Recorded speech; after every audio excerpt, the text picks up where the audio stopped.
হচ্ছে আমাদের এইদিকে, তো প্রবল বৃষ্টি হচ্ছে আজকে। তো জ্যৈষ্ঠ মাসের শেষ থেকে বৃষ্টি হচ্ছে, দেখো আষাঢ় গেল আবার শ্রাবণ এখন শেষ হতে চললো, এখনো পর্যন্ত বৃষ্টি কিন্তু কমছে না। এত বৃষ্টি আর ভালো লাগে, প্রথম প্রথম ভালোই এনজয় করছিলাম, আর বিরক্ত লাগে। তারপরে দিদি বাড়ি থেকে এসে কাচাকুচি করেছি, বাড়িতে ছিলাম না যাই হোক 2-3 দিন, তো সেই জিনিসপত্র বারান্দাময় বিছানো। এই দেখুন আজকে যেমন তেল ঢেলেছি, তেলের ব্যারেলগুলো আমার আবার তেলের ব্যারেলে গায়ে তেল লেগে থাকলে কিন্তু আমার মানে ভালো লাগে না, তো এগুলো মেজেছি। এরকম বাবা তেল এনেছিল আজকে 3 লিটার, সব মেজেছি। আরও আছে বাসন কোসন জামা কাপড় সব এখানে ওখানে দিয়েছি, ভালো লাগছে না। তো কি রান্না করেছি আজকে দেখবে চলে, এই রান্না হলো, রান্নাঘরটা মুছলাম।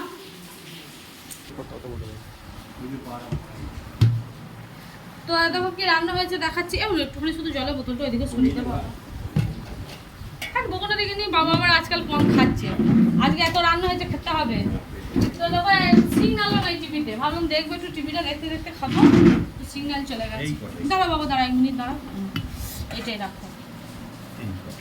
আচ্ছা কি রান্না হয়েছে দেখি দিই। এখানে মাছের তেলটা পেঁয়াজ দিয়ে ভেজেছি, কাঁচা লঙ্কা দিয়ে, দেখো পেঁয়াজ দিয়ে ভেজেছি, লেবু আছে, বেশি রান্না কিছুই যদিও হয়নি। এখানে লাউ ডাল করেছি আজকে, ফোড়ন দিয়ে লাউ ডাল।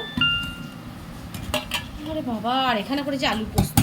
আলু পোস্তটা যে দারুণ বানিয়েছি, আলু পোস্ত পাকা লঙ্কা দিয়ে বানিয়েছি, মানে কাঁচা লঙ্কায় পেকে গিয়েছিল। আর এখানে সর্ষে পোস্ত করেছি মাছের।